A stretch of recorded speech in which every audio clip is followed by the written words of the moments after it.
Atau 15. Detik-detik BNN razia tempat hiburan di Jalan POM IX Palembang, 11 pengunjung positif narkoba. Petugas BNN Sumsel menggelar razia di dua lokasi tempat hiburan malam yang berada di Jalan POM IX Kecamatan IBI, Palembang.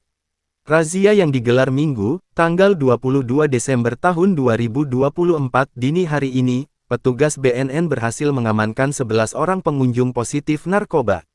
Di antaranya 10 pengunjung laki-laki dan 1 orang pengunjung perempuan. Ketika ditemui sripoku.com, Kabid Berantas BNN Sumsel Kombes Pol Lilik Tribawono didampingi AKBP Marzuki Ismail mengatakan, razia yang digelar pihaknya dalam rangka mendukung program Asacita Presiden Ri Prabowo Subianto.